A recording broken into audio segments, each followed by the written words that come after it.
Hello everybody, I'm coming to you live from Uganda, and it's yours truly, Blake Meehan.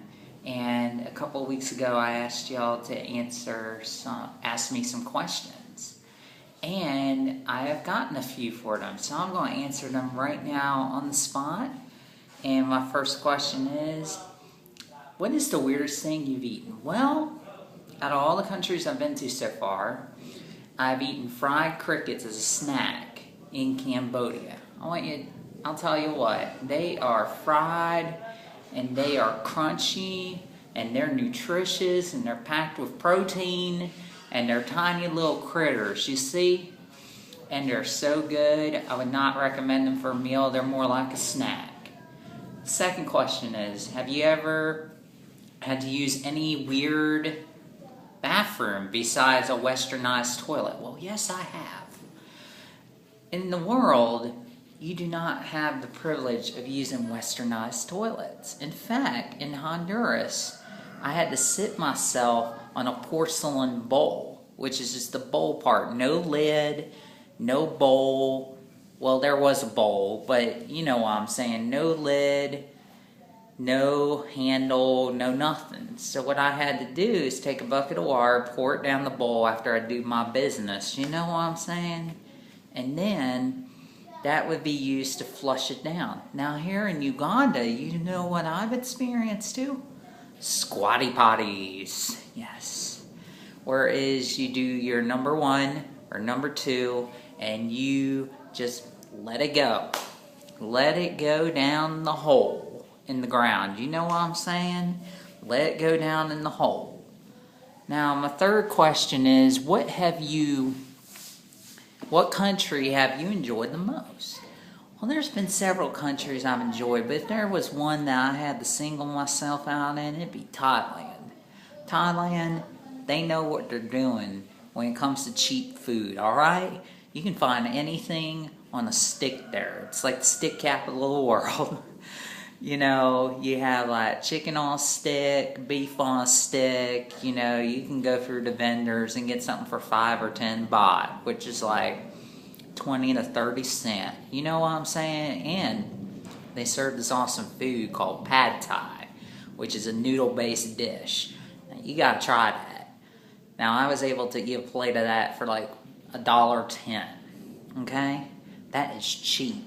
Cheap eats. America, you need to take lessons from Thailand when it comes to cheap eating out, okay? Because they do it right. I don't know what's with the price structure in America, but it needs to go back down. You know what I'm saying? But also, I enjoyed this ministry called Remember New. And New is such an awesome person, and I've talked about this ministry in a couple of my blogs, but I really enjoyed taking care of the kids and just playing with the boys and girls at the home. And ministry was a great month. It was challenging at first, got a lot of constructive feedback, but the guys love me, man. It's grown me so much. So yeah, that's what I've enjoyed the most. Next question. What's the most challenging thing I've had to do? Well, when we got to Malaysia, that was an interesting country in itself, okay? Because they say, oh, freedom of religion. Not. It's a closed country. In fact, you can be deported if you share Jesus with the Malays. So yeah, you can be deported back to America and get a blacklist for that country, okay? But the most challenging thing was our pastor asked us to lead worship. And I've never led worship in my life. So my friend Ashley and I, we got up there and we led singing and worship, okay? So when you go on the world race, expect God to do big things and expect Him to do crazy stuff, okay? Next question is, what is the hardest thing I've dealt on the world race? Well, I've dealt with several hard things. I've talked about how I struggle with worthiness and being a son of God and all that in my other blogs. But I'm going to share this one challenge with you that I've never shared before. Challenge is living in community, okay? Community is a great thing. This is how Jesus decided it should be. You know, I'm all for community, all for discipleship. But you get around 50 people and you divide them in groups of 7, your team of 7 is most likely not going to be your best friends. You know what I'm saying? In fact, probably only 1 or 2 of them are. And you have to learn how to get along with them and deal with their personalities, their tics, and their talks, and everything else. And God bless them, because they have to deal with all mine, all my all my crazy stuff. You know what I'm saying? So it's pretty good. It's a good thing. It's also a challenging thing. I've been on 2 different teams so far, and they're 2 very different kinds of people on those teams. But it's been great. You know, I've grown myself. Last question that everybody's dying for me to ask is, what are you going to do after the World Race? Well, I prayed into it a lot, and, you know, the Lord's calling me to ministry, and I did apply for a position at Elevation called the Elevation Prodigy Program. Now, it's a high-intensity internship where I chose a campus pastor track because obviously worship leader, I can sing but not that good. So, you know, sometimes God gives you better skills. But I applied for it about 10 days ago, and we'll see what the Lord does. And if He opens up that door and I get accepted, then I'll be there for 6 months starting in January. If not, that's okay, you know.